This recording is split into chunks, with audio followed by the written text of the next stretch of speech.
নমস্কার বন্ধুরা, আশা করি সবাই ভালো আছেন। দেখুন আমি কতগুলো সজনে ফুল পেয়েছি আমার বাড়ির বাগান থেকে।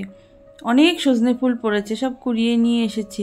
আর এই যে সজনে পাতা, একদম কচি কচি পাতা, এগুলোকেও আমি নিয়ে নিয়েছি কিছুটা। তো সবাই যখন খুব চচ্চড়ি খাচ্ছে, তো আমি কেন বাদ যাই সজনে ফুলের চচ্চড়ির থেকে? তো আমিও বানিয়ে ফেললাম। এই যে সজনে ফুল আর পাতাটাকে খুব ভালো করে আমি ধুয়ে নিয়েছি, সাথে আলু আর বেগুন এভাবে কেটে নিয়েছি, সব ধুয়ে আমি পরিষ্কার করে নিয়েছি। এবারে কড়াই গরম করে তাতে উপর তেল দিয়ে দিলাম, সর্ষের তেল। আর যে কোনো রান্না সর্ষের তেলে যে স্বাদ আনে, সাদা তেলে আমার মনে হয় না সেরকম স্বাদ হয় বলে। এবারে বেগুনটাকে লবণ আর হলুদ মেখে ভেজে নেব, ভেজে তুলে নেব। দেখুন সামান্য সর্ষে আমি গুলে রেখেছি এই চচ্চড়িটার জন্য।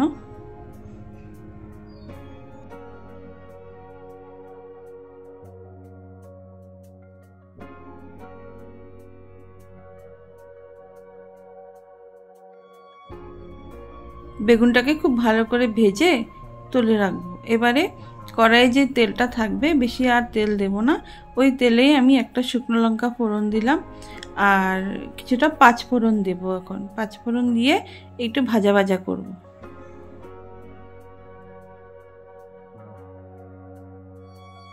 দেখুন আমার রান্নাঘরে না আলোর খুব অভাব, তো খুব একটা আলো পড়ে না, জন্য একটু অন্ধকার অন্ধকার হয়েছে। এবারে আলুগুলোকে আমি দিয়ে দিব, দিয়ে লবণ হলুদ দিয়ে অল্প ভাজবো।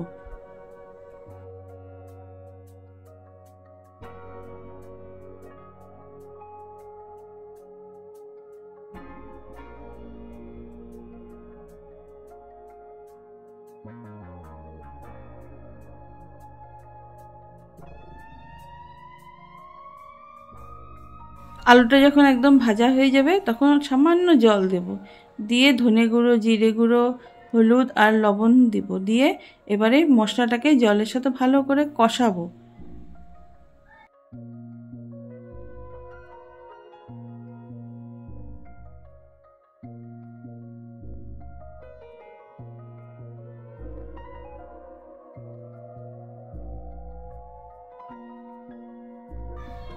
দেখুন মশলা খুব ভালো করে কষে গেছে, তেল ছেড়ে গেছে। এবারে সজনে ফুল আর পাতাটা এখানে দিয়ে দিব, আলুর সাথে দিয়ে আবার কিছুক্ষণ সাঁতলাবো।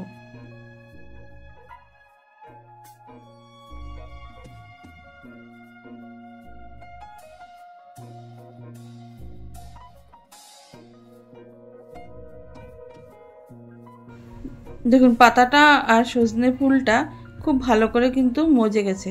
এখন যে আমি সর্ষে গুলে রেখেছিলাম, সেটা আমি এখন দিয়ে দিব। আমার সামান্য সর্ষেই লাগবে, ইউজ করেছি আমি, খুব বেশি কিন্তু আমি সর্ষে ইউজ করিনি। আর এই রান্নাটা কিন্তু একটা স্বাস্থ্যসম্মত রান্না। আর সজনে ফুল কিন্তু খুব উপকার আমাদের শরীরের জন্য। আমার ঘরে গাছ আছে জন্য আমি বানিয়ে খাচ্ছি, বাজারেও প্রচুর কিনতে পাওয়া যায় সজনে ফুল এই সময়। এবারে একটা ঢাকা আমি চাপা দিয়ে দিব লো ফ্লেমে, কিছুক্ষণ এটাকে রান্না করব আলুটা সিদ্ধ হওয়ার জন্য। তো এই যে অল্পক্ষণ পরে আমি ধরো 5-10 মিনিট পরে আমি ঢাকাটা তুলে নিলাম।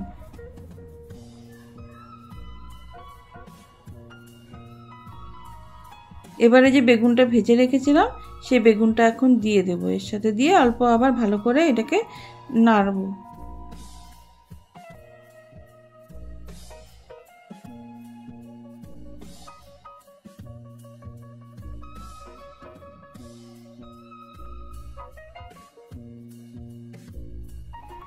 বন্ধুরা আপনারা কিন্তু স্কিপ না করে আমার পুরো ভিডিওটা দেখবেন, আশা করি আপনাদের কিন্তু এটা ভালো লাগবে। আর কেমন লাগলো আমার এই রান্নাটা আপনারা কিন্তু কমেন্টে অবশ্যই জানাবেন, আমার খুব ভালো লাগবে।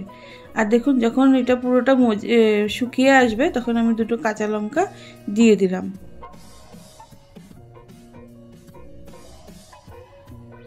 তো আমার রান্না কিন্তু কমপ্লিট, আর খেতেও খুব স্বাদ হয়েছিল এটা।